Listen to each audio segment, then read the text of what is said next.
Meeting recording has started. Hi everyone, good afternoon. So before I start, am I audible? Just wanted to understand. Yes, I can hear you. Thank you. Yep. Everyone. Yeah, thanks, Arun.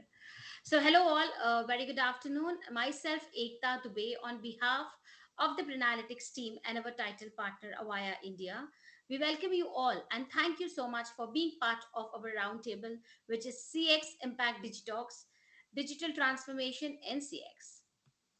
So before we start the roundtable, just quickly few guidelines requesting all the attendees to be on mute when the speakers are taking the session. Of course, we are open for the Q&A. Once we have a keynote session coming from Nilesh Marathi, we'll take some questions from the audiences and then we move to the roundtable discussion. And then again, we'll open the forum for the Q&A with all the audiences.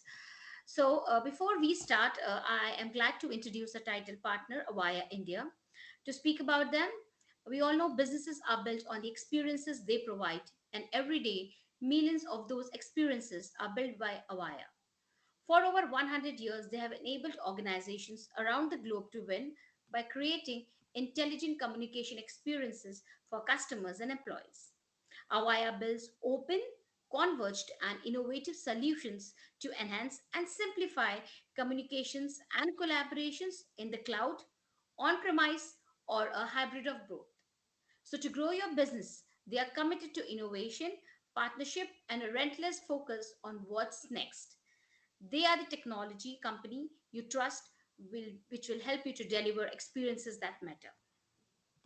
We all understand businesses and organizations are always looking to enhance their customer experience strategies that helps in maintaining long-term relationship that attracts new customers and retain old ones. Today we have some great thought leaders for the roundtable discussion who would be talking about the digital transformation that's happening in the CX role and how it is enhancing. So to start with the first session, I am glad to welcome our keynote speaker, Mr. Nilesh Marathi, Digital Engagement Solution Sales Leader with Avaya India. Thank you, Nilesh, for being with us today. Over to you. Thank you so much. Thank you, Ekta. And let me switch to my presentation. Um, okay. All right. We have about 20 minutes for this session. So let me directly jump to the topic on terms of, Ekta mentioned we're all going through the transformation, and hopefully we'll have a good discussion following this particular session.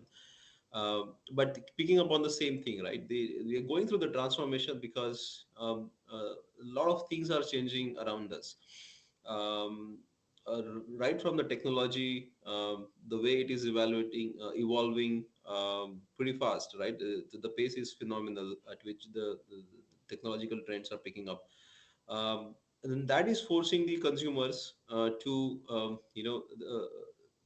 they don't change behave, but the way the technology gets adopted by the end user, their expectation change, the way they engage with the organizations also changes, right? So, and that's kind of forces the organization enterprises to relook at the things, relook at go to market, etc., right?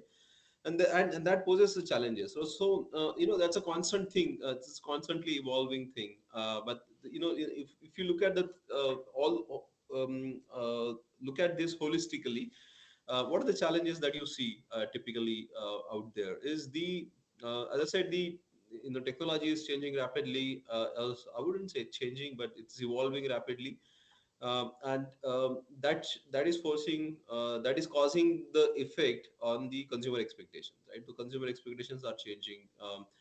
It's more of a digital now, and so on, right? So digital, social, those are that's the focus. Self service is the focus, and so on.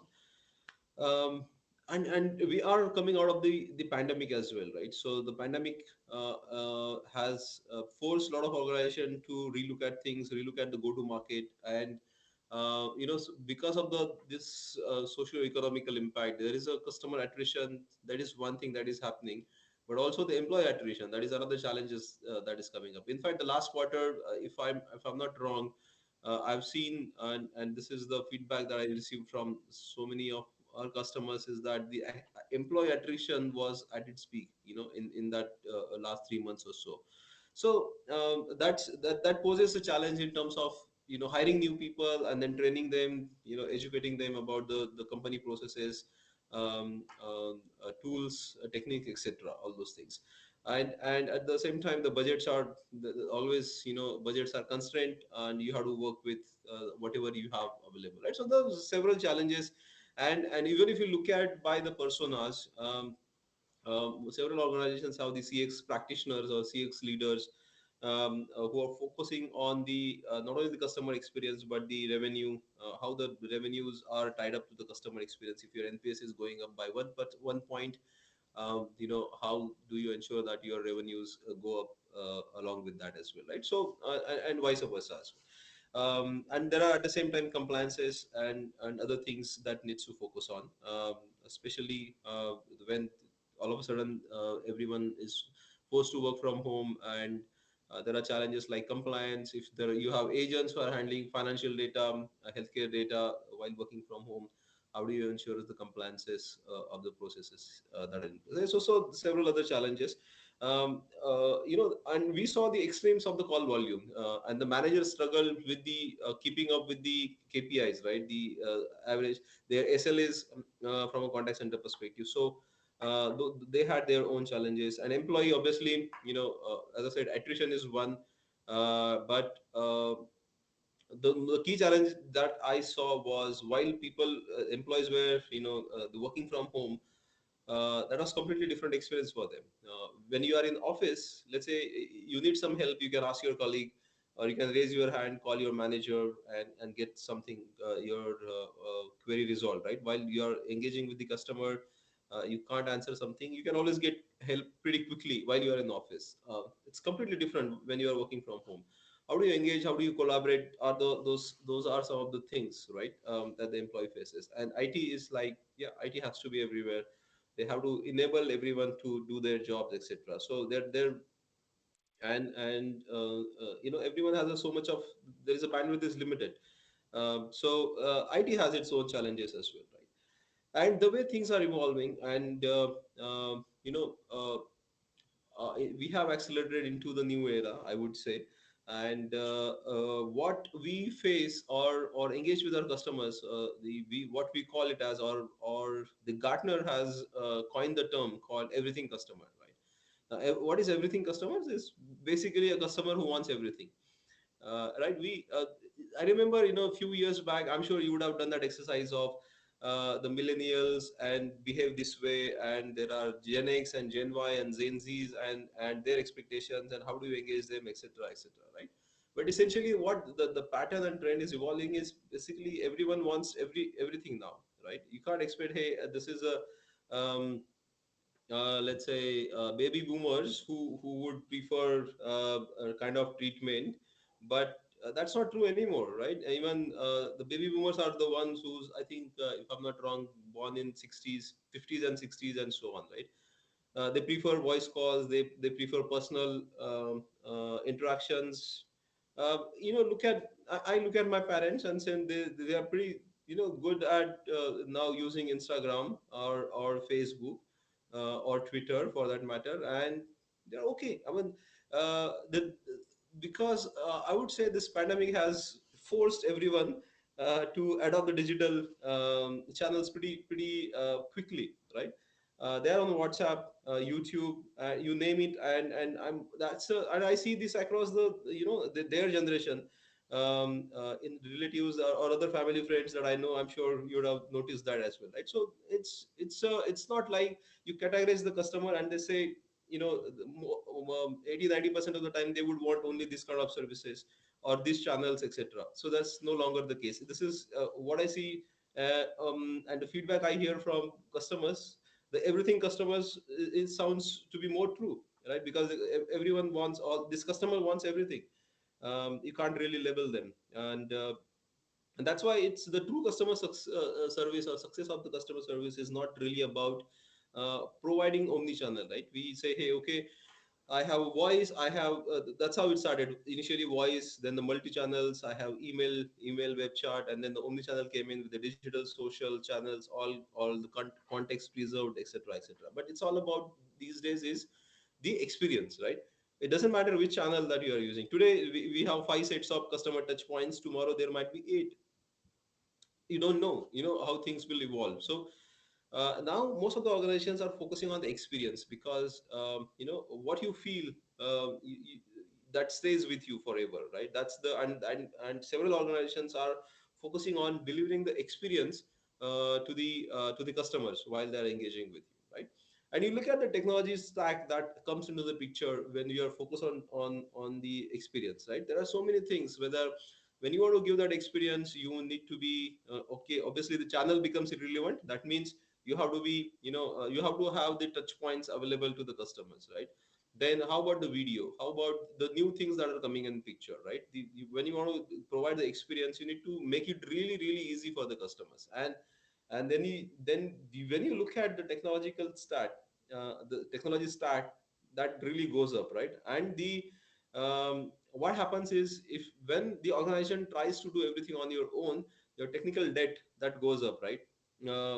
Buying the technology, deploying it, managing it, maintaining it, training your people, etc., etc. You kind of so get engaged in that technology piece. Your technical debt goes up, and your agility to respond to the changes goes down, right? That you become slower because now only there is only so much you can manage, right? And that presents a particular problem, and no wonder, why the cloud has become really interesting and a choice of the platform for everybody. And Avaya is no different, right? So to address this particular problems, all the Avaya technology that you were so used to use on premise is now available on the cloud. Avaya One Cloud delivers the contact center as a service, CCaaS.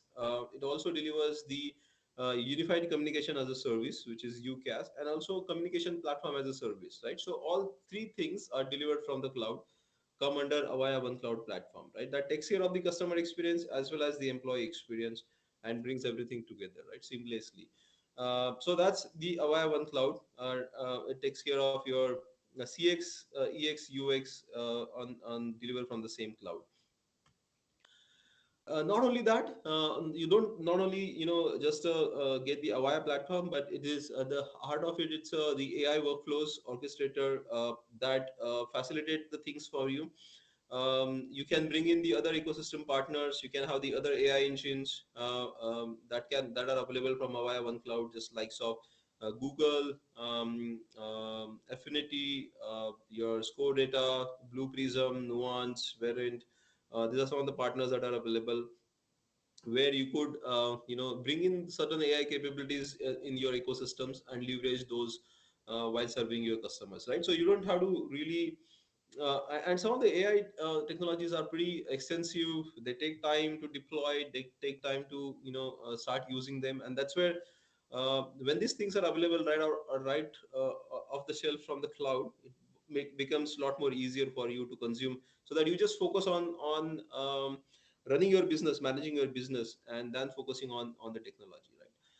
And at the same time, Avaya brings a complete ecosystem for you on the table. We call it as a multi-cloud ecosystem. That means, let's say, you have certain choices, certain preferred partners, right? When it comes to the CRM systems, your LOB applications, or bot engines, you have certain bots that you would have already deployed. You don't want to throw them away, but continue to use those bots, right? So Avaya has created the open platform on Avaya One Cloud that allows you to bring these capabilities that you have already built or already purchased or invested into the Avaya One Cloud platform, right? So that they work together seamlessly, and we have the quite a large ecosystem of partners that you can leverage, right? Whether it's a AI capabilities that you're looking for, or the you have CRM partners, you have the LOB applications, or CX capabilities, or UC unified communications capabilities, you name it, and there is a Avaya partner that can offer you this capability. So it becomes, right, one single cloud that can deliver not only the customer experience for you, but can easily bring the AI capabilities to you as and when required, at your pace and at the time of your choosing, right? Whenever you want those, etc. And the best thing is if you have something already available, something that you are already using, that can be integrated seamlessly as well there, right? So, in a nutshell, the Avaya One Cloud gives you it is built on the four pillars of the connectivity, of the offering the choices, the touch points to the customers, the resources, managing resources that focuses on the employee productivity or your agent productivity, infusing insight and knowledge. Knowledge and insights is the power of AI coming to help you out there, and the orchestrating processes of how easy and it is to change things and define the workflows, etc., etc. Right. I'm not going to go in detail of each, but yeah, these are the capabilities in a nutshell, where which can you can get the real-time insights on what's happening between agent and customer, the dashboards, custom reportings, workflows, etc. As I said, the APIs, completely open APIs, even for the cloud platforms, are available, and so many other things along with that, right? So these are the four pillars that are available. And this is the journey in a nutshell that tells you, the customer journey, which involves various the core capabilities that I have mentioned on the previous slides. Whether the customer starts on the website where the bot comes to the picture, and customer goes through the journey, and whether the bot helps, or then later on after the sale, or the transaction is completed, customer calls back.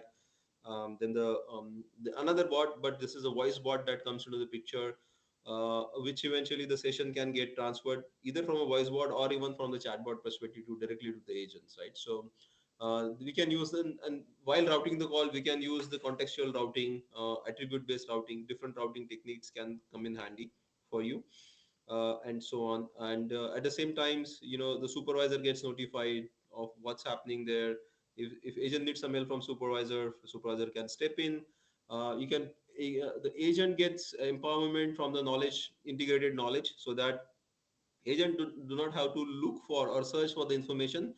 The knowledge management actually pushes the article based on the current conversation that is going on between the agent and customer, and so on, right? And obviously the post facto, you have the analytics available. Analytics is available, both real time and historical. So you currently get to know, agent can be assisted, on the live call, while the conversation is going on. The AI comes into the picture. That's a real time analytics. And also the historical analytics, where you could seek back, analyze the data, and understand, get some insights from it, and act on this, right? So the complete customer journey, how it pans out, and different capabilities that I mentioned on the previous slides come in handy for you. So obviously you can pick and choose what you want. That call will be completely yours, but just wanted to lay off the all the capabilities in front of you, right? So just want to give you one more perspective from a Standard Chartered Bank, who is on Avaya One Cloud platform for more than 2 years now. They have close to 2,200 outbound agent, 1,000 inbound agent, a 250 omni-channel, and few digital, social agents, 250 digital, and there are some 50 odds social agents are available, across, providing all the touch points to the customers. And they have also deployed the speech analytics. uh, in a nutshell, most of the capabilities they are using, whatever we spoke about. So that's one of the large bank is already on a Via One Cloud platform, and so on. So just wanted to give you this reference case study. They were 3 to 4 years back, they were everything was on premise, and from different vendors, right? There multiple stacks, they were operating on their own, on the all the platforms were all segregated. So they were looking at combining the strategy and moving on to the cloud as well. So after thorough evaluations, they ended up choosing Avaya One Cloud, and now they don't have the multiple vendors to talk to for different capabilities. It's Avaya is a one stop shop for everything, for inbound, outbound collections, outbound sales, customer service, digital social channels, digital interactions, etc. And obviously from a workforce engagement perspective as well, right? So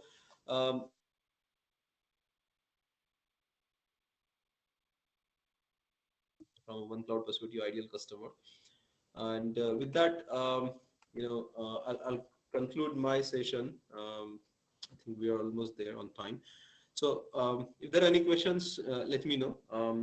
Otherwise, Ekta, I'll hand it over back to you for the next round. Thank you, Nilesh, for sharing wonderful insights. So, of course, as Nilesh mentions, we are open for the Q&A.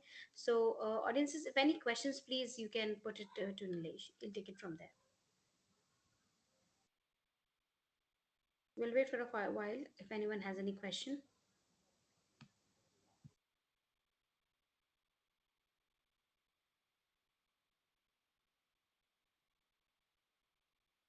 Okay, maybe we might have questions at the later stage coming when the roundtable discussion starts. So, thank This you is once again. Palarka. I don't know if I'm audible. Yes, you are. Yeah, is this a subscription-based model? Yes, yes. It's a subscription based completely, per agent per month, and so yeah, totally. Okay. And is it like dynamic, like, or if you just purchase it one shot and make total use of it and use it completely, or else you forget it? How does that work? Uh, this is a cloud offer, right? So you can use it. There are multiple contracts available. One is you could go for monthly, or you could go for longer term contracts like a year, 1 year contract, 3 year contract, and so on. You could do that, or you Mm. could say, hey, this is a new capability. I don't want to get into a long contract. I'm okay with the monthly. So monthly options are also available. So, so you guys have your own hardware, or is it just a SaaS model? It's a SaaS. We Where is and so what's our what's the public, hosting hardware? yeah, public cloud is on Azure. The private Azure. cloud, yeah, private. We have two flavors of one cloud. One is the public cloud, other is the private cloud. Public cloud is on Azure, and the private cloud is on our own data centers. Okay. Thank you. I Excellent. hope you had your question answered. So now I would like to move to a roundtable discussion, which is driving revenue through CX, placing customers at the center of digital transformation. And today, as I mentioned earlier, that we have senior thought leaders who would be sharing their insights on the subject. So I would like to introduce them all. We have Mr. Rajiv Malhan, Head Revenue Assurance and Strategy Design and Analytics with Aditya Birla Sun Life Insurance. We have Ms. Kumut Upadhyay, Senior Vice President, Motilal Oswal, Financial Services Limited. We have Mr. Sanjeev Nawani, Global Consumer Experience Transformation Leader with Mondays International. We have Mr. Alap Gandhi, AVP, Distribution Innovations and Strategy with Future Generali India Life. We have Mr. Tambu Raj Antuan, Vice President, Sales and Marketing with USV Private Limited. We have Mr. Manish Shah, Vice President, Digital Customer Experience DCX with Capgemini. We have Mr. Nitin Jain, CEO with Wellspin Global Services Limited. And we have Ms. Camelia Day, Associate Director, Sales Transformation with PepsiCo. And now I would request our moderator for day, Mr. Vishal Thakkar, who is Head Unified Communication and Collaborations with Avaya, to take it from here. Over to you. Thank you so much, everyone, for being here. Good afternoon, everyone, and thanks a lot, Ekta, for that nice introduction. And thanks, Nilesh, for this wonderful session. Really liked the way you shown that customer journey and appreciate your thoughts on that. And so a warm welcome to this roundtable to all the guests and the speakers. And here we start. Before we start, I just wanted to say that businesses and organizations are always looking to enhance their customer experience strategies because it helps in maintaining long-term relationship that attracts their new customers and they can retain old ones. But in order to implement an effective digital customer experience and experience strategy, it is very important to understand the customer journey. So some of my questions would be related to that. And with this, I will start. And My first question is to Mr. Rajiv Madhan, and my question is to you, sir, is how organizations can accelerate digital interactions for uh, to provide unmatched customer experience. Over to you, sir, Rajiv, sir. Thank you so much, Vishal. Hope I'm audible. Absolutely, sir. Yeah, I'm sorry I'm not able to open my camera because it is not working over here. So I was trying with Avaya, but thank you so much for providing this opportunity. I think Nilesh has a wonderful session, and the outcomes which he was sharing was really encouraging. So I think Vishal, you have picked up a right question to start with. That how organization can accelerate, I think, digital interaction, which you have mentioned. Uh, My point is, today's times are very extremely distractive, Vishal, and we are all spoiled for choices where there are so many stakeholders. We are trying to grab your mind share. So I would not, consider customer at fault if he's not going through our general SMSs, emails, and phone calls. As an organization, what are we doing to grab his eyeball? Leave that piece too. I think once customer approaches us, first of all, organizations have made actually themselves too unaccessible nowadays because they feel that okay, there should not be any need for servicing. That's a thought which carries on.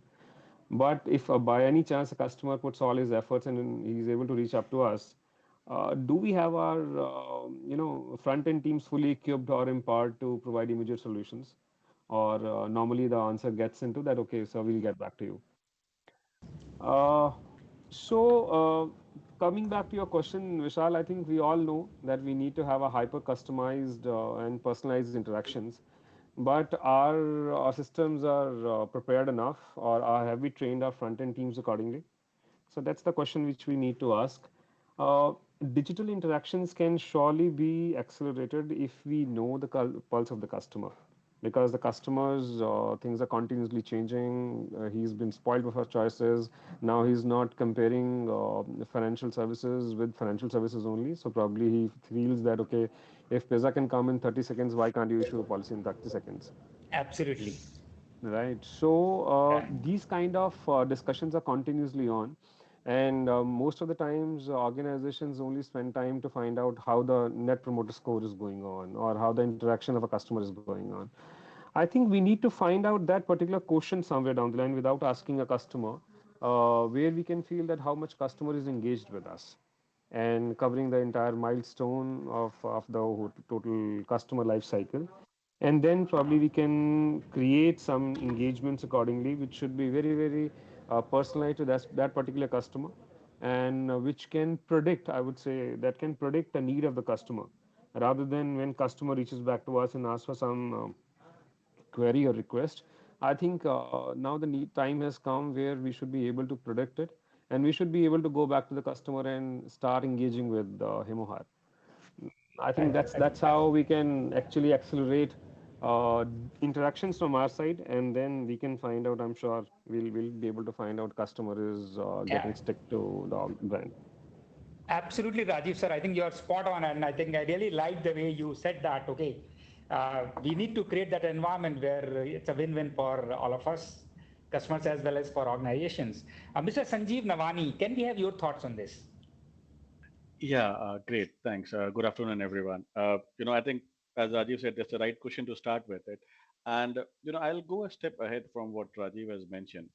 So there's something which we did in our organization is we redesign our front end organization structure. Okay. So where we say that the sales, marketing, and consumer care, you make them together as a one single unit, which is responsible for, getting the customer data, getting the customer profile.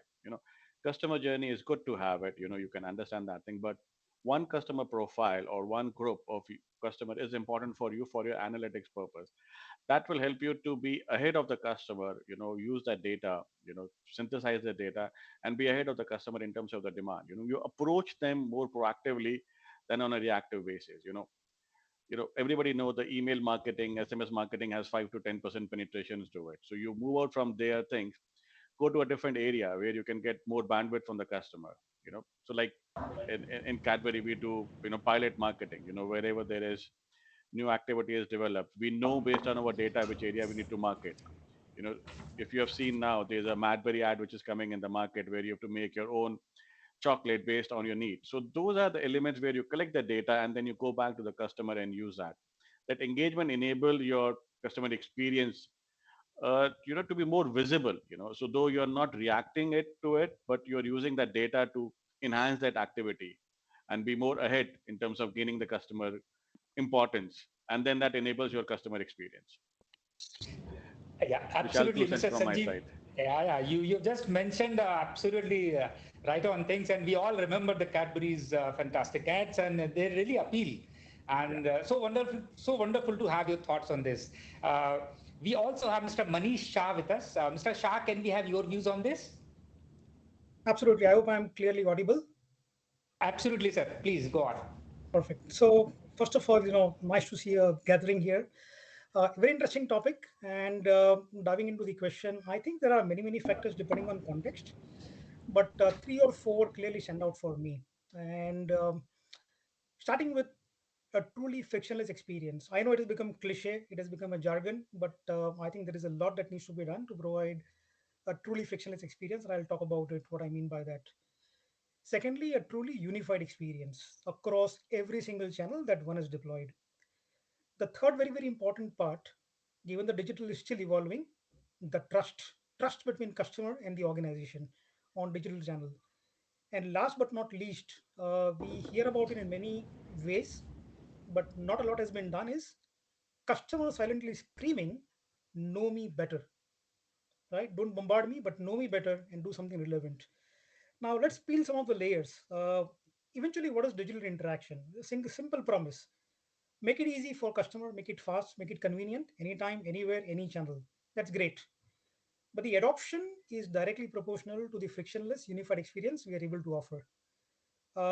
It may start with the simple option of throwing multiple channels, giving incentives to the users to increase the adoption. Yes, it will work initially, but no organization can keep throwing monetary or non-monetary incentives for infinite period.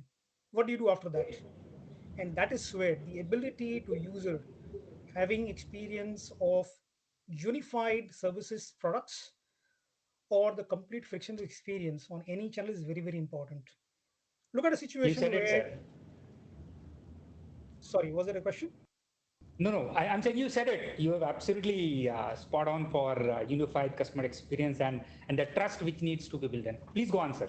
Yeah, Sorry so for imagine a interrupting. situation, there are three or four channels available to me, and then I realize as a user, there is something I can do on one channel, let's say on IVR or mobile, but I can't do on portal, or I can do on portal, but not on something else. It is going to be deeply frustrating experience. If you do it all out, or rather don't do it. Something which is very easily missed out. The other part is that there will be exceptions. Any business is an exception. It is an exception for the organization, not for that user, right? You've got to figure out a way to nicely handle exception.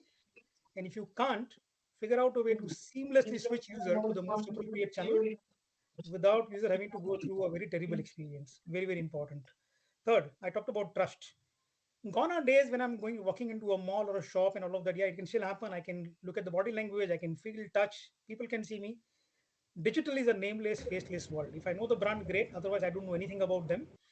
And if something doesn't work out, payment doesn't go through, I don't get my refund. I can give many examples, right?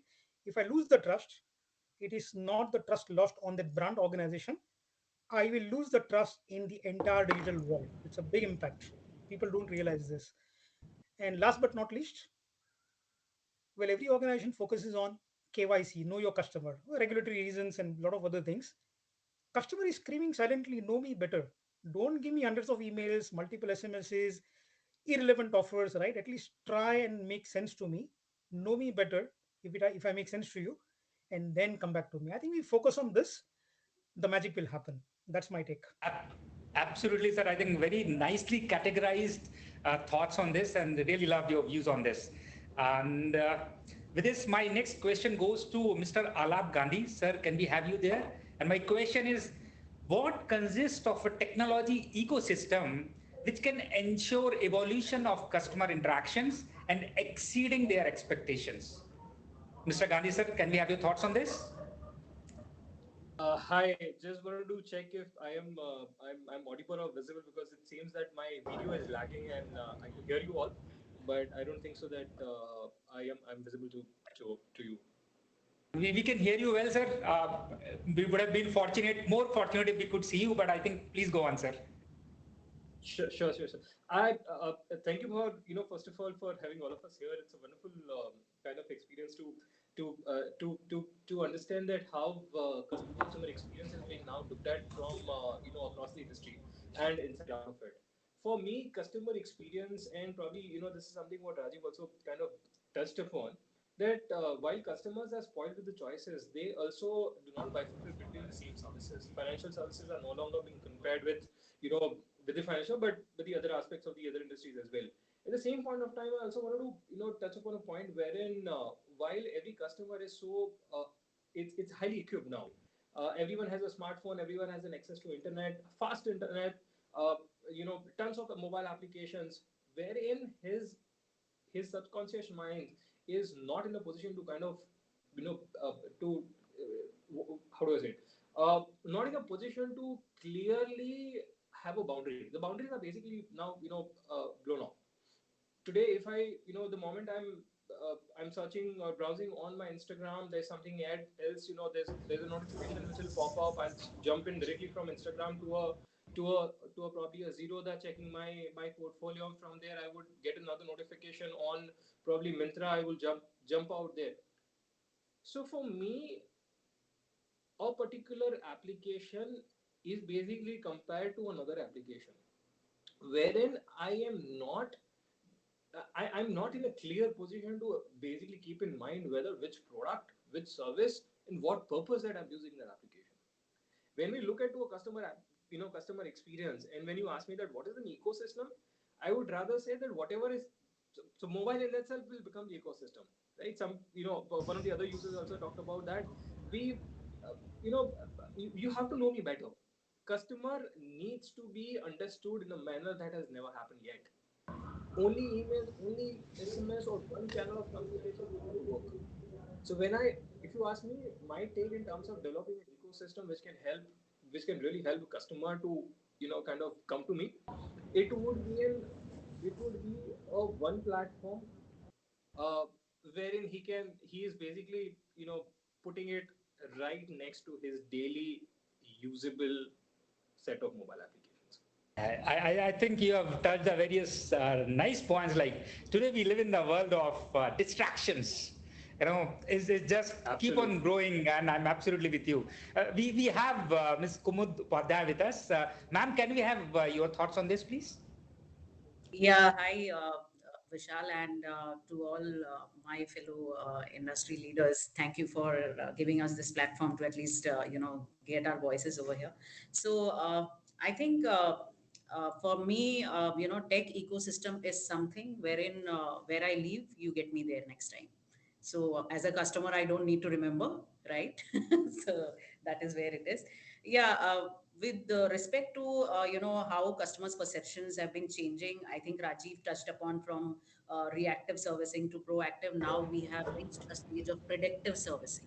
So that's where organization needs to focus. That is we are one office, which was touched upon by Sanjeev as well, that now there is no back office, there is no front office, it's one office, right? So as an organization, we need to concentrate definitely frictionless experience, which was again touched by Manish. So I think we are all on the same page, wherein we are talking about an ecosystem where people who are visible to customers, like our employees, our call center executives, people who are behind the scenes, like IT guys, or all the back office operation guys, and our partners or our vendors. So everybody needs to be in sync.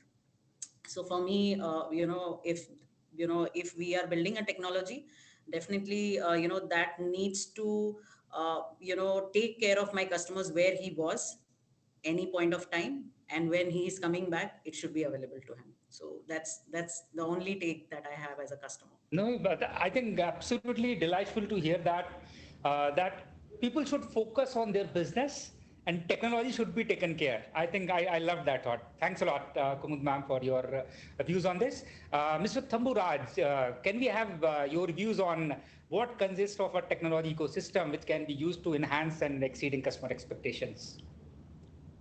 Hey everyone, good afternoon. Thanks Vishal for asking that.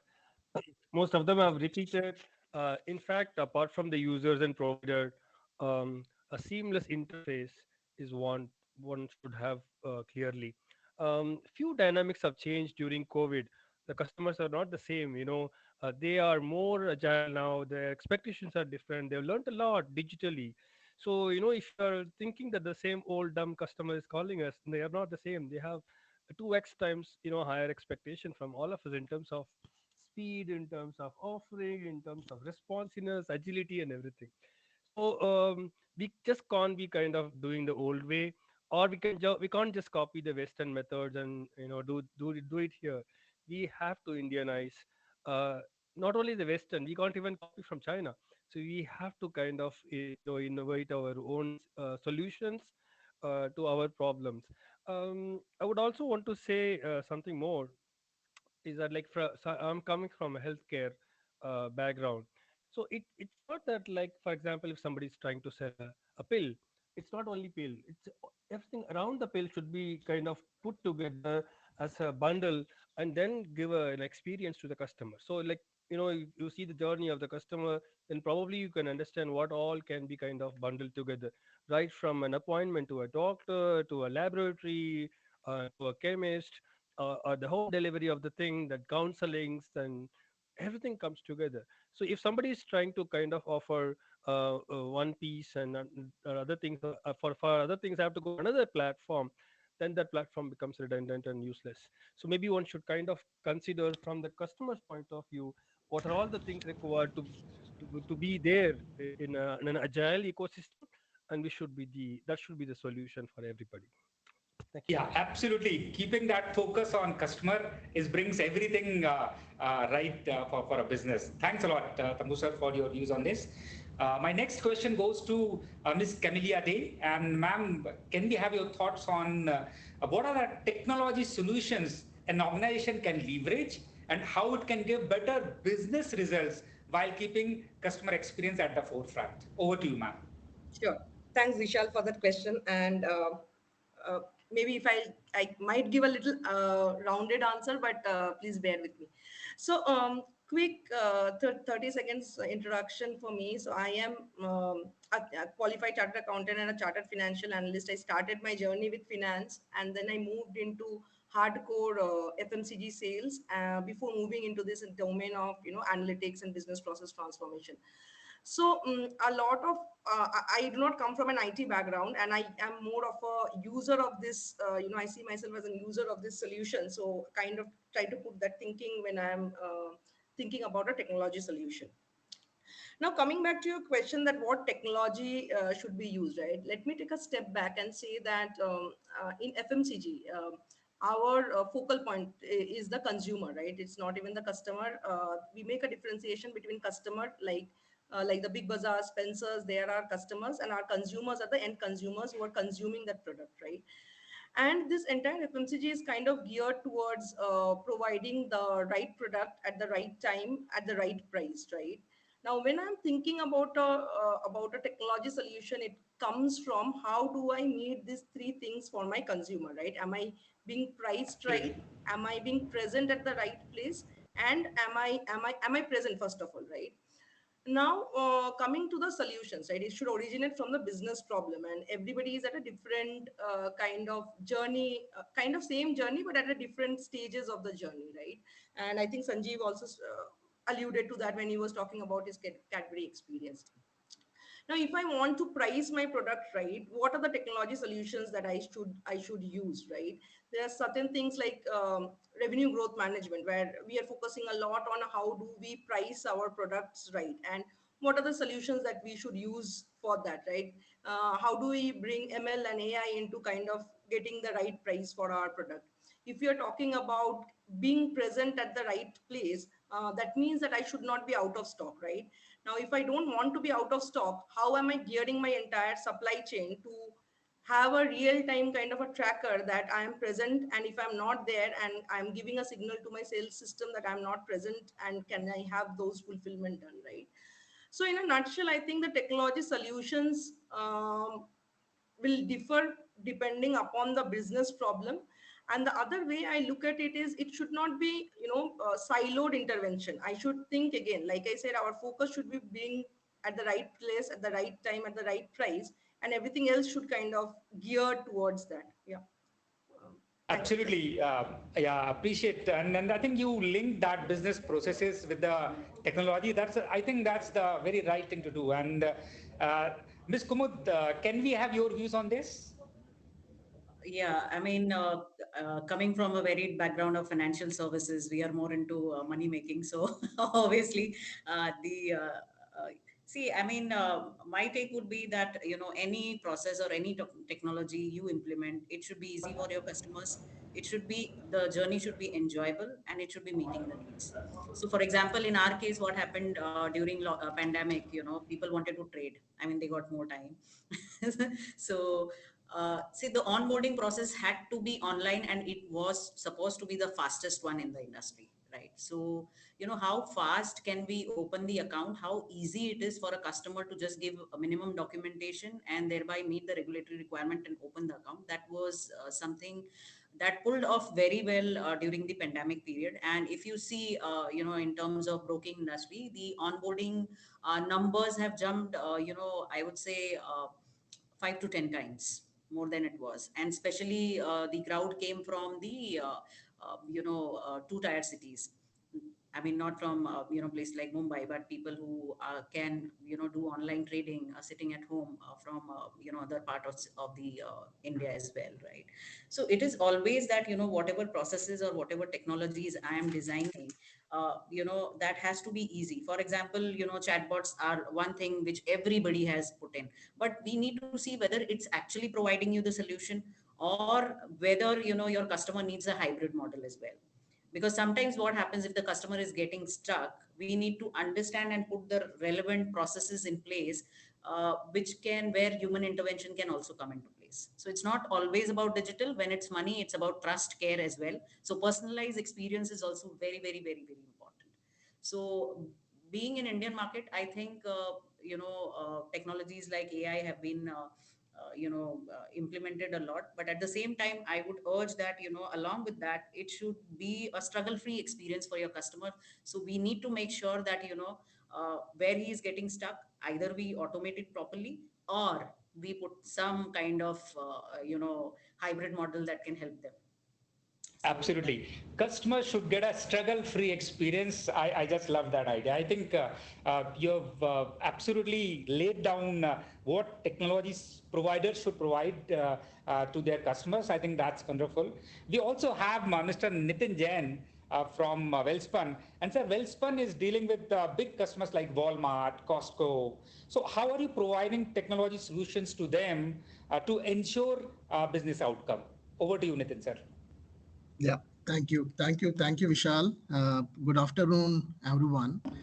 I'm also from the finance background, chartered accountant, and how I became the CEO of Welspun, it's just because of this customer centricity and the technology.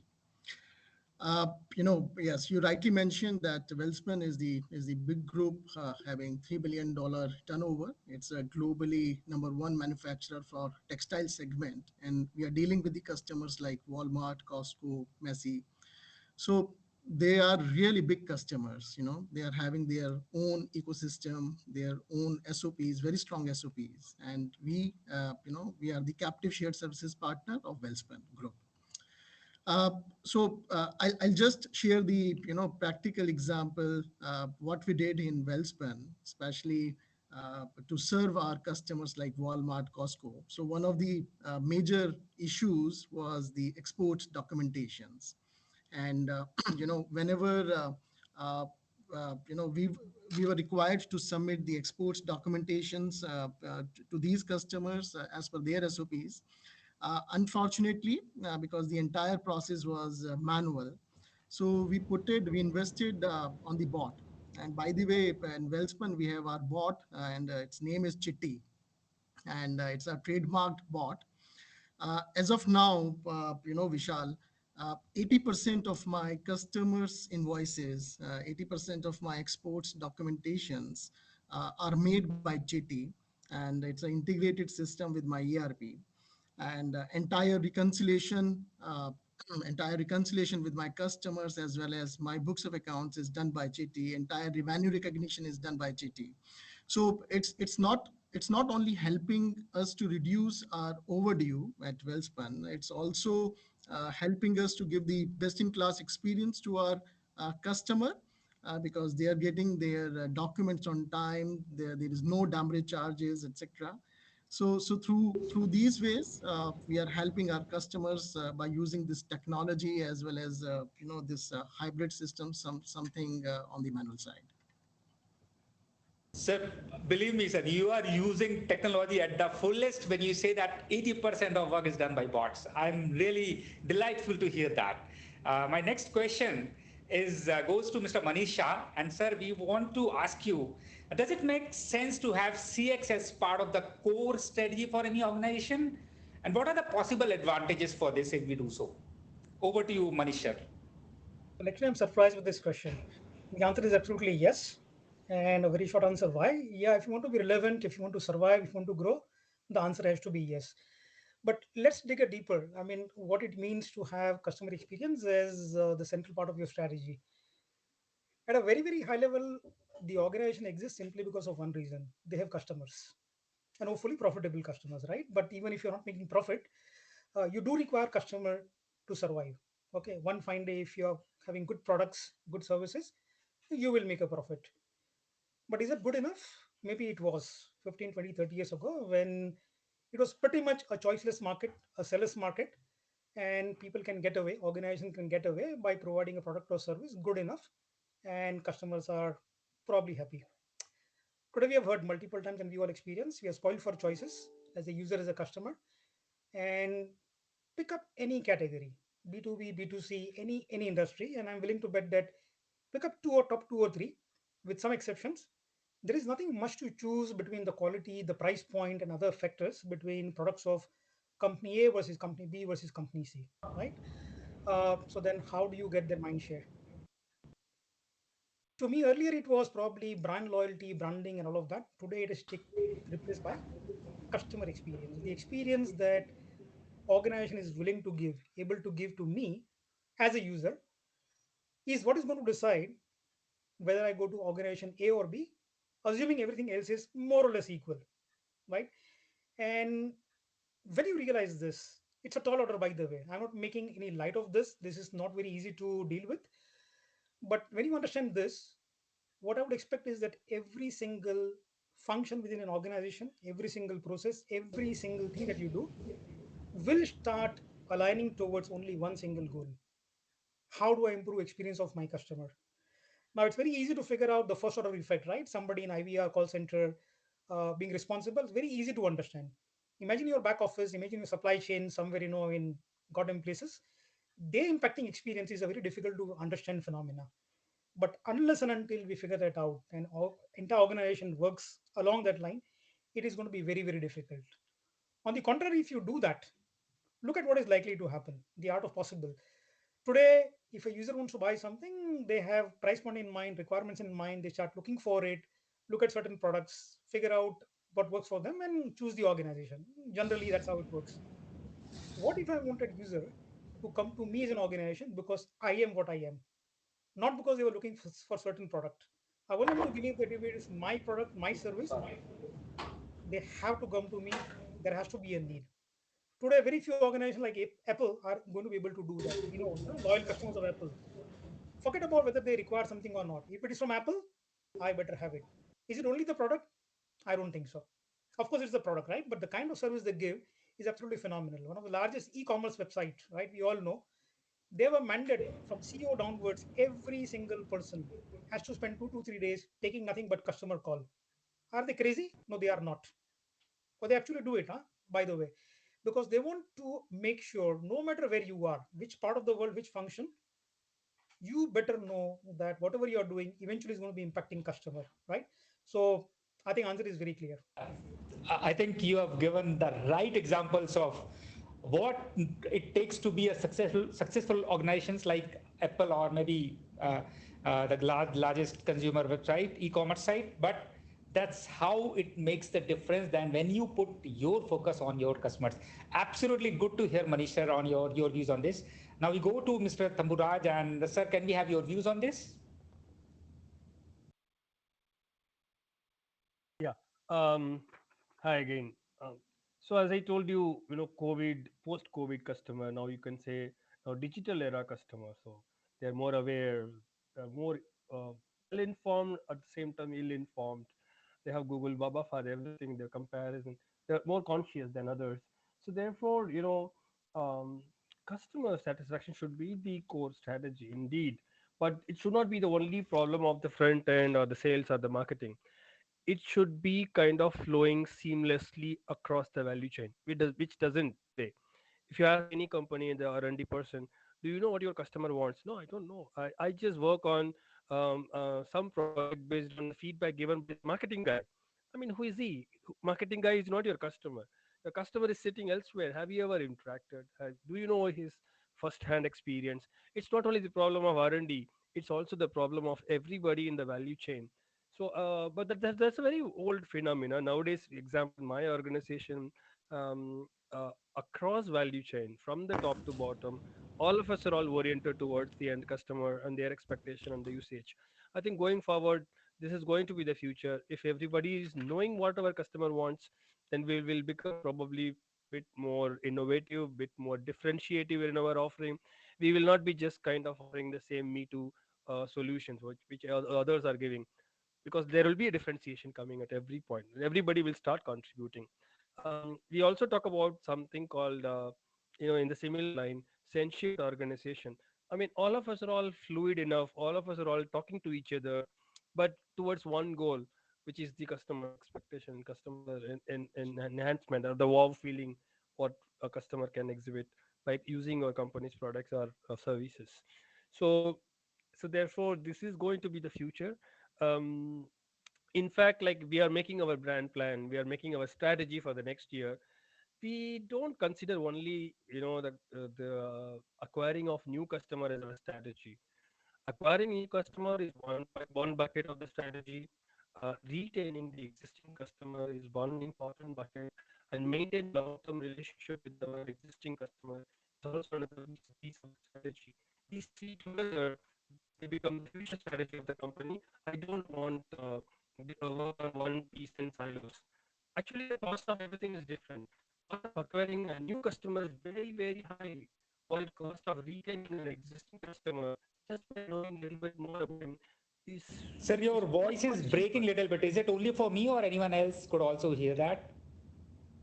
Yeah, it's breaking a bit. Yeah. It's breaking. Okay, Yeah, so go on, maybe sir. I'll close Maybe this try thing. to hear one more time. Yes, Yeah, sir. so I'll just tell my final comments. So the cost of acquiring a new customer is actually very high, while the cost of retaining an existing customer by just slightly knowing more about him is an easy affair. It's all said and done, you have to have a very, very, very good, well-informed team, well-informed ecosystem to support this initiative. So therefore, that's going to be the future, I would like to say, Vishal. I absolutely with you that that's going to be the future. And just wanted to ask you one question, sir, because you are the one who's sitting in with the most exotic background. Is that something on the wall or that's a wallpaper? No, no, these are all real cycles. I'm a cyclist. I'm an athlete. I'm a marathoner. I'm an artist by itself. I'll The, the, connect. I'm also a marathoner. I'll connect you with later, sir. Absolutely wonderful meeting you. And now we go back with the same question to Ms. Camelia Day, and who has variety of exposure behind, like starting with finance, moving to sales transition, and then innovation at your current organizations. Really appreciate, ma'am. Can we have your views on this? Sure.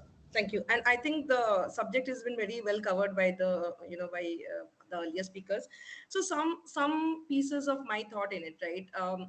Today an organization can be a behemoth, and tomorrow it might not even exist because it is not focused on consumer demand or consumer need, which is there today, and forecasting the consumer need, right? We see the examples of Nokia we see the examples of, there's so many examples where companies are there and then they fail to see the consumer trend, and then they have become history, right?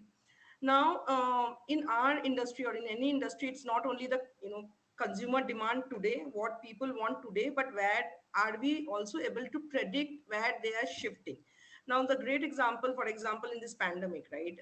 In this pandemic, we saw so much of customer or consumer habits shifting, right?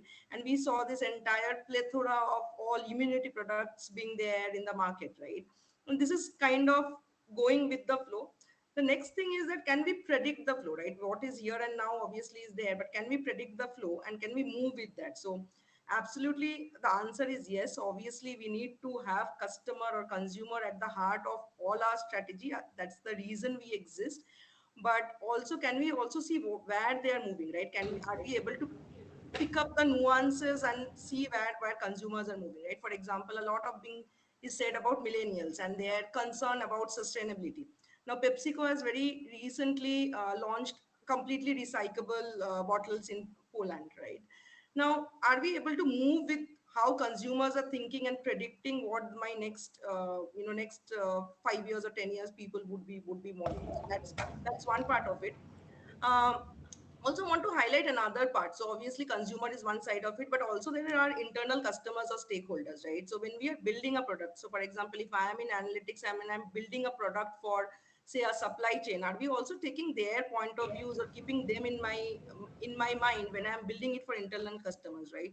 If we even want our internal product or say a product that we build for our other functions to be successful, it's very, very important that I keep their business problem in mind. Otherwise, again, we move from solutions to solutions without addressing the demand. So just wanted to also bring that perspective here. Yeah, thanks. Yeah, ma'am. You have absolutely brought on the, really the business process which gets behind the consumer or to your customers and how you should be focusing on it. I think you very rightly pointed out. Thanks a lot for your views on this, ma'am. My next question is to Mr. Sanjeev Navani. And sir, my question to you is with respect to how an organization can mitigate the risk associated with digital transformation. And according to you, what are the opportunities to improve efficiency? Over to you, sir. Yeah, Vishal, that's a $1 million question. And if we have the answer of it, that would have that would have helped the digital transformation much better from the start. So I think Kumod or Camila, they were talking about the business transformation. So I also started my journey from the business transformation or Six Sigma side of the world. And at that time, digital transformation was included into the business transformation. So when you do a business transformation, that include your data transformation, that include your process transformation, and also include an IT elements to it. Now we are calling it out differently into a digital transformation. So that's another way to look at it. Second, if you're calling it out differently, everything has to link with the customer value. So if your digital transformation is hitting the nail of the customer value, it is important, it's good for you, and it will be successful. Like an example, if you go to a normal medical shop, they have the swiping machine now. They can have it, a computer to do it. So for them, that's a digital transformation. They are digitally savvy to it, right? On the same side, on an organization, what we have seen or what I've seen Mondelez in last 6-7 years or so, they have silo processes, silo technology. You get one front end activity, your back end is pathetic, Jurassic Park age. You integrate with them and somehow work with it. So they never used to look at the customer value as an important aspect to it. If you link the customer value to it, to your digital transformation, that's the first element for your successful, or it's a good recipe for you. If not, then the risk and the impact to it is worse. You will be trying to justify the spend to it and justify to get an ROI out of it. But to me, the most important risk is linking it to customer value. If that's not done right, everything has to be justified. Everything has to be put under the carpet and get the value out of it. Absolutely. Yeah, I think, absolutely. I think put in the right examples from your field as well as from what every one of us experience every day. You put in the right examples. Thank you, sir, for your views on this. Mr. Rajiv Malhan, can we have your views on this, sir? Okay, I tried to make it up that, okay, I'm visible. Vishal, before I answer this particular question, I I would like to, convey back that, okay, my answer may not be a very appreciated answer. My thoughts are a little different over here. I have worked with branches, I have worked with many distributors also. Why are we doing digital transformation? Let's suppose if I ask this question to all of us that, okay, I think the thought was if we can know our customer better, that's one. If we can reach out to our customer proactively, if we can predict things better, and if we can reach up to his ecosystem. Probably these are three, four things. That's why we are trying to have digital transformation. And the other piece is that, okay, how we can improve our accuracy, how we can, convey back to him in a personalized manner or a hyper customized kind of stuff. But doing all these things, somewhere we down the line we are picking up wrong things.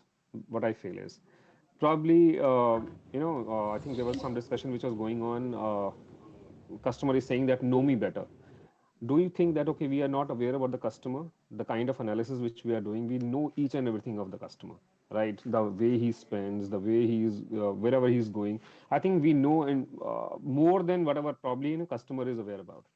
So then the other thought was that, okay, have we reached up to, X percentage of automation we have done? I'm not sure whether customer is interested how much automation you have done in your processes. Customer is looking for one thing. Let's suppose if customer is in one ecosystem, are you able to reach up to that ecosystem? Are you able to convey back to him the right set of things which he was asking for? And I think then the other mean piece which also comes into that, okay, millennials are also there. How we can handle those millennials, how we can convey back to them what they need. I think these are some of the things which we need to work for. Why are we doing this digital transformation? My thought is still, if you go to tier 2, tier 3, tier 4 kind of state cities, people would love to have those WhatsApp messages. They would love to have that, okay, everything is available to them, but still they come to branches. Still they want to have that human touch. The specific question which you asked, Vivek, that, okay, what is the risk associated with the digital transformation? I think the biggest risk which we are dealing with is that we are losing the human touch. We are thinking that probably bots will take care of that. Probably IVR things, it is very customized that, okay, some IVR will speak about Vivek and Vivek will start paying the premiums or whatever. We are losing that human touch, which is extremely critical for anyone. Right, I was speaking in one of the other forum, and there was one Amazon guy which was also there. So I was, questioning him that you have made yourself so inaccessible. Let's suppose if I go to Amazon, if I try to find out if I have any concern, it will be very difficult for you to reach over there. Then he said, "Okay, no, we are thinking that, okay, there is no need for servicing." I said, you are thinking about it. Have you gone back to tier 2, tier 3 cities? Are they not looking for somebody to talk to? Let's suppose if we ask ourselves, are we not looking for, let's suppose if I'm a HDFC Infinia customer, I would always prefer that if I call up HDFC credit card guy, I need not to go through the entire IVR. I should be able to talk to someone. I think all of us CX professionals, we need to find out how we can reach to the pulse of the customer. I will end with two, three things over here. I think the most important technology which we need to have right now is speech to text. That's very, very important. Whatever customer is saying, if you can record that and we can convert into a text, and then probably all our CXOs can find out what customer is speaking about, what kind of customers with what demographic we can speak about. I think that's a very important technology which is still working on, but I think the accuracy is not reached up to that level. And the second piece, which is very important as per my understanding, and I'm also working on that, finding out pulse of the customer without asking him. If we can quantify, how much that customer is engaged with organization, and that particular number can be circulated across from a front end guy to the CEO. And let's suppose if we call me up, if Vivek is calling me up, I should be able to see that number. How much is the engagement quotient? Or probably in ABSLI, we are calling it as a relationship quotient.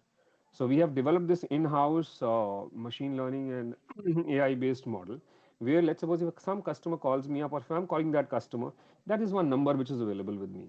I'm aware about it, how much that customer is engaged with me, and what I need to convey back to him. Probably these are things which we need to work as a CS professional, and we need to find out what kind of digital transformation we are trying to bring in. Are we able to go back to his ecosystem? Are we asking him to come back to my website and pay the premium? Or am I going to his ecosystem? Let's suppose he's getting Facebook at that time, at that particular time. I know that he's checking the Facebook. Can I go over there and ask him, sir, There's a premium which is there to pay. Probably, I think these are some of the things which we need to go a little further and find out. I'm sure we know customer very well, but we are not sure how to grab his eyeball, how to grab his mind share. Thank you so much. Rajesh sir, I echo your thoughts. Absolutely. There is no technology which can replace the human touch. That's the reality. However, uh, we try to reach to our customers. We try to understand them better. End of the day, for business reasons, and that will keep on growing. Today, the digital transformation is at different level, and maybe 5 years from now, it would be at some different level. But I echo your thoughts that there's no technology which can really replace the human touch, and that is going to be there always, all the time. Thank you, Rajesh, for your wonderful thoughts on this. Mr. Alap Gandhi, can we hear you on this?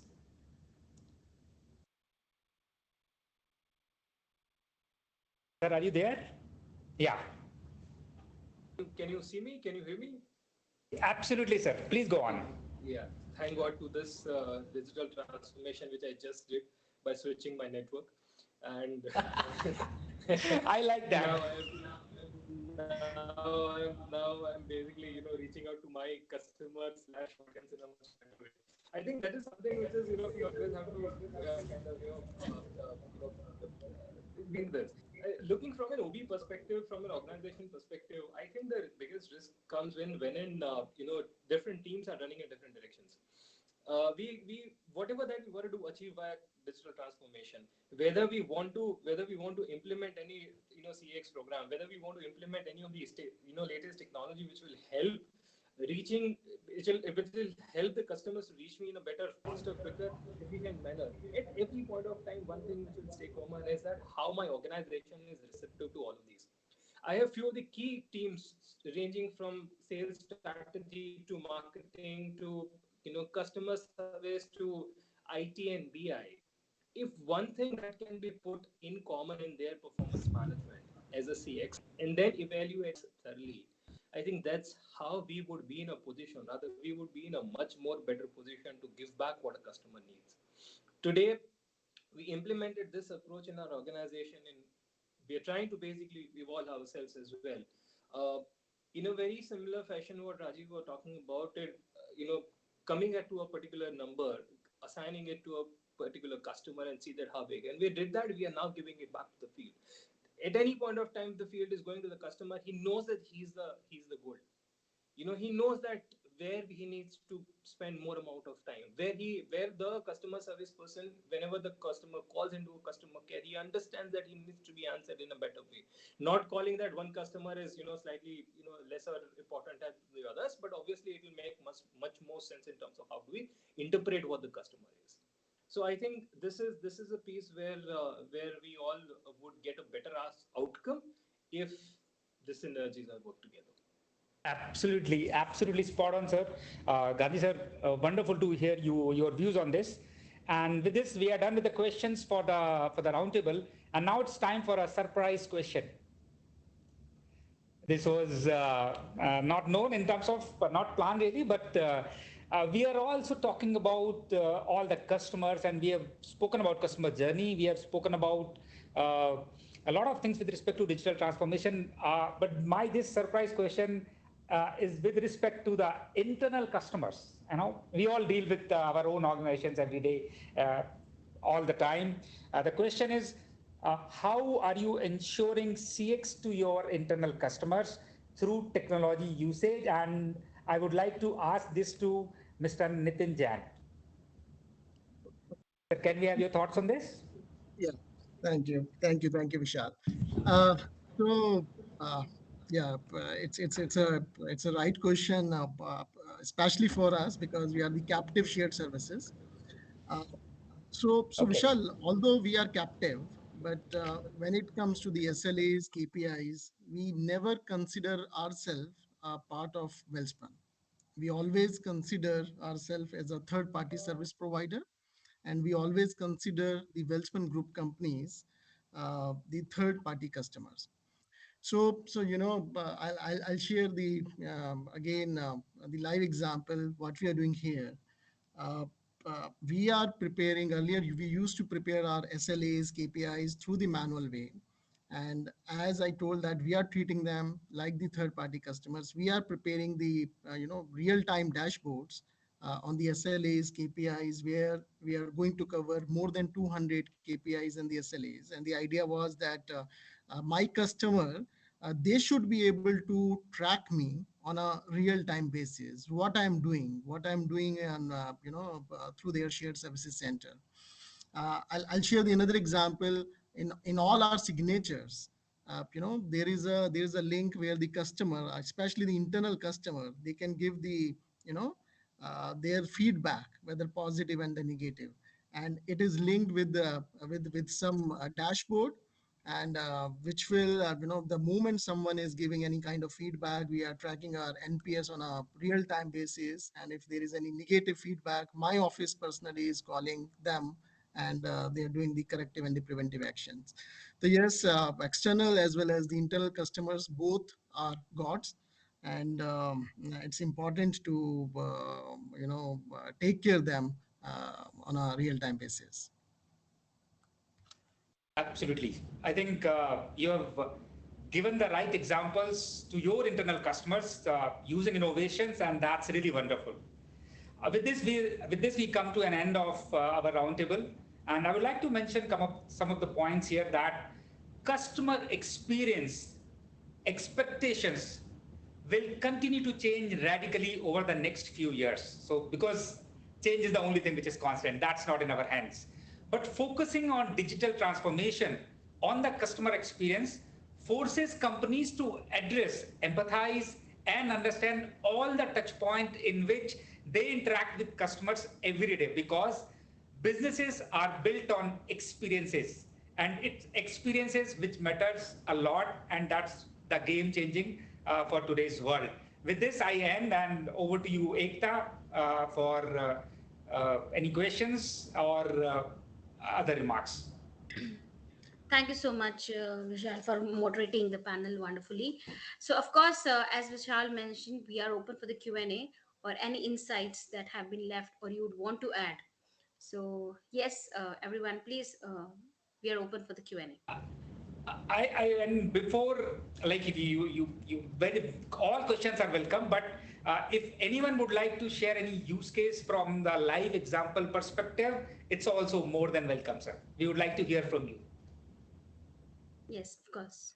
Anyone, the floor is open. Anyone can share the experience.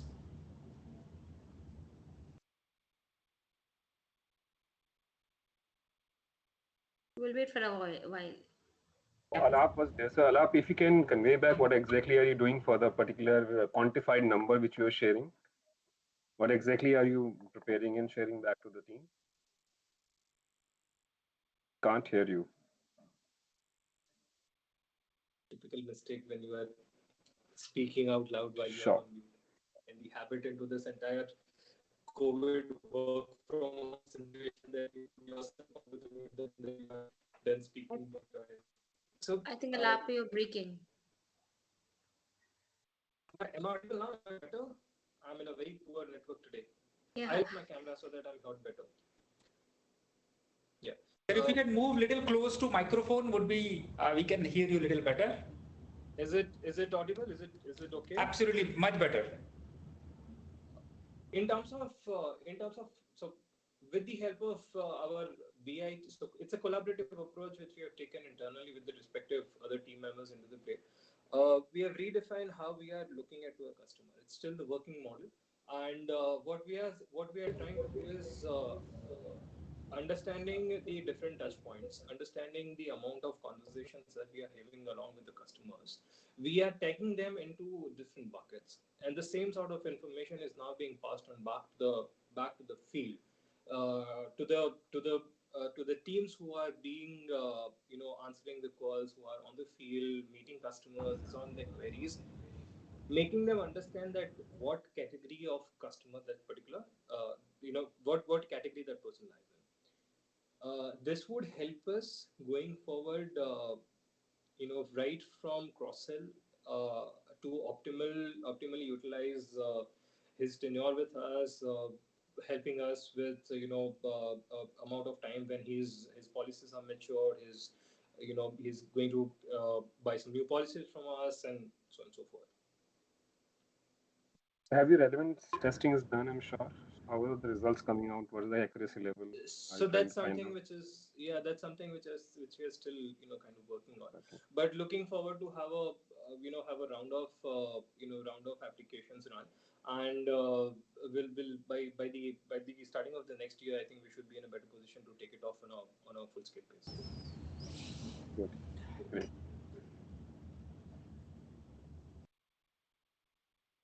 Any more Any thoughts? questions from anyone? Yeah. Any wonderful experience in your entire journey for with respect to CX, if you would like to share? I would like to ask a question to the panel and members here. Um, Maybe when it comes to the KPIs of customer satisfaction, I mean, for KPIs of any organization, we usually keep outcome related KPIs. We also keep process KPIs. One of the process KPIs which we keep around our business is customer satisfaction. So I just want to know from the people from other industry, how many of you have, apart from business KPIs, have customer satisfaction as one of the very important process KPIs of your business? Is that my Yeah, I think Kumud ma'am have something to say. Yeah, so Thambu, we use NPS, as a matrices for the entire, processes. So it's not only for customer service, but it's for when the customer starts the journey from onboarding process to each process we have mapped. So that is something which we are using as a KPI for everyone. Yeah, that's nice. So I make comment on this particular piece. We also started doing with NPS piece, but I think NPS is specifically, Kumud, if I ask you also, it's specifically for that particular transaction. So let's suppose if one particular milestone is going through. So we ask customer score at that time for that particular transaction. Let's suppose if it's onboarding which is happening. How was your overall experience about onboarding? And let's suppose if it's any other transaction which he has done. So I think the more important piece would be, the NPS normally from for financial services I can say back, it's not more than 10 to 12% of customers revert back on NPS. So this is those 10 to 12%. I think what I have studied is more than 60 to 80% customers always fall either promoter or as a normal neutral kind of stuff. Only 15 to 20% customers actually come for where they say that okay, you need to change a process. So for 12 to 50% customers in totality, and for one particular transaction, and out of which again 20 to 15 20% customers say that okay, you change a process, probably will not be able to do much about it. So I think we need to move beyond NPS. What I can only convey back is, as of now, if you start asking a customer that okay, what's your score, what's your experience about it, not sure, because most of the organizations globally have stopped doing that. Because when you talk to a customer, in what situation that customer is, whether he is able to answer, whether he is responsive enough to convey back, or let's suppose the transaction has happened on at X day and you're talking to him on X plus 2 days, whether he remembers that particular piece or not. So now it's more of an internal calculations which keep on happening across, I would say, globally, which we are also working on. That Yeah, how can we find out a number, or how can we find out that okay, this particular customer is at which stage? Basis that, do you want to engage with that customers accordingly? That will become far more personalized, far more hyper customized accordingly. And then your entire data, entire analytics will also come into picture, and your odd propensity models, all predictive models will help out. absolutely. So Agreed, I was agreed, talking about Rajiv. that only. An Yeah. algorithm, a predictive algorithm, probably which connects your this number to your business outcome number. When you go high here, when you hit high numbers and outcomes in terms of business, if you're able to calculate that algorithm for whatever the business you are in, Yes. probably we got it right there. So yeah, but So one has that's to why I really asked work hard. Alap also. That's why I asked Alap also that okay, are you able to quantify? Have you done some relevance testing about it? For our relationship courses, we have done So it is not only one particular piece which we have picked up. We have picked up the entire milestone which customer is going, and various parameters we have brought in, various elasticities we have brought on. So now this particular number we have tested across whether high RQ customer is paying more, high RQ customer is staying with the organization, high RQ customer is purchasing a new policy. So if you are True. able So to we have too much of information. I think AI is the only information which will connect the dots and probably give us a pattern of what yes, could lead to Yeah, what. you Yeah. have to bring that out. Yes, this is yeah, something and which I would say that okay, if you want to reach up to your customer proactively, this is something which we need to work on. So how yeah, do you and moreover, identify, Rajiv, on the IQ piece? Like, how do you personify the IQ point in customer? It's a RQ, basically relationship quotient. So what we Okay. do, Kumar, is we pick up the entire life cycle of a customer. So whatever milestone he is getting into, this is those milestones, what kind of experience he has gone through. So one piece can be whether we have tackled that person within that, out of that. That's one piece which can happen. So other piece is the kind of speech to text which I was referring to. What was the customer's viewpoint at that time? How he has the tonality, the way he has conveyed back to us. We're trying to capture that also. Whether that customer is whatever call to action which we are giving to him, SMSs, emails, if there is in call to action, whether he is engaging with us, whether he's joining our webinar. So there are various parameters which we have brought in so that we can find out whether the customer is engaged with me or not. Whether this customer, let's suppose if I'm tomorrow going back to him and asking for a fresh set of policy, will he be able to purchase? Will he be able to refer to me, to these people? And let's suppose these numbers keep on getting refreshed whenever any milestone gets to. Let's suppose if a customer was at X number, now after 6 months the number has gone down. Do I need to go back to and proactively reach that customer and convey back, sir? This is something which is gone, and probably we need to take care of you. And whenever my branch or a call center guy calls up that customer or customer calls back, that number is always available and your entire scripts change accordingly. So your interaction becomes far more, I would say, through this digital medium, far more engaged, informed conversation. Absolutely. I think wonderful to have this, like a lot of newer things for us also to hear from you, all experts. I really appreciate your views with this. We are about to end this session. Ekta, any closing remarks from your side? And before Ekta takes over, I just wanted to take a feedback on this wonderful technology on which we are connected is called Avaya Spaces. And as a token of appreciation from Avaya, we are going to send the trial licenses of Avaya Spaces to all of you. We have your email addresses, and use it and give us your feedback. We would like to improve it to your level of expectations where we can really serve this as a platform for collaboration. Over to you, Ekta. Thank you so much, Vishal, for sharing the closing note on my behalf. So nothing more to add. Vishal has already summed up very well. But on this parting note, I would like to thank all the thought leaders and the audiences for joining us. It is a weekday and taking out your precious time.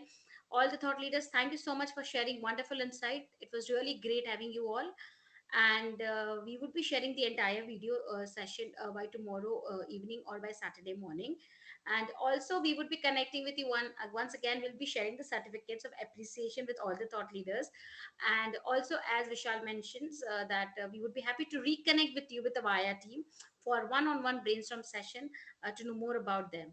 That's all. So thank you everyone, and please take care and stay safe. That's all. Thank you. Thank you, everyone. Wonderful interacting with all of you. Thanks a lot. Appreciate Thank your you, time. Thank Ekta, you very for much. hosting a wonderful session for us. And all the leaders came across, took their time, and have here on the Via Spaces. We'll love to connect with you again. Sure. Thanks. Thank you so much, Rasha. Bye. Thank you. Thank you, everyone.